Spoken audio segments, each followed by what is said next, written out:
On comme on dit en, écoute. en persan.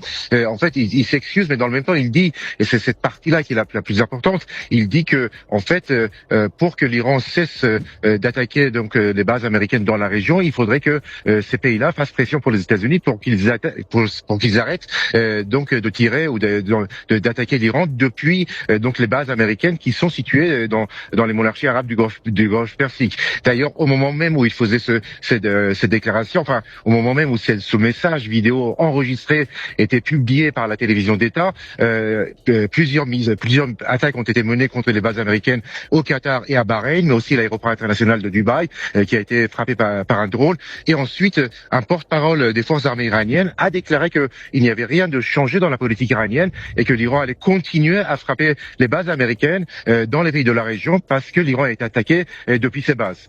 En réalité, l'Iran vient surtout de démontrer que les bases militaires américaines dans la région peuvent devenir totalement vulnérables, voire un fardeau potentiel pour ces pays.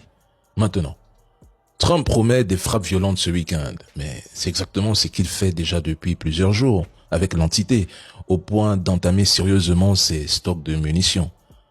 Trump se déclare vainqueur et affirme que les monarchies du Golfe l'auraient remercié d'avoir empêché l'Iran de continuer à les frapper. Or, c'est totalement faux. Mais honnêtement, qui comprend encore le raisonnement de cet homme? Du 28 février au 7 mars, nous avons fait que suivre une succession de contradictions. Donc Trump pensait que l'Iran était en guerre contre ses voisins. Mais l'Iran n'a jamais déclaré la guerre à ces pays. L'Iran a surtout mené des frappes ciblées contre les bases américaines, leurs radars et leurs infrastructures militaires dans la région, ainsi que contre tout ce qui appartient aux États-Unis et à l'entité, et il y a des pertes colossales du côté américain. Quand des drones ou des missiles iraniens sont lancés et interceptés, leurs débris finissent forcément par retomber quelque part. Mais cela ne signifie pas que l'Iran est en guerre contre ses voisins. Mais aux États-Unis, personne ne semble en mesure de lui dire la vérité, qu'aucune frappe massive ne renversera l'establishment militaire et religieux de la République islamique.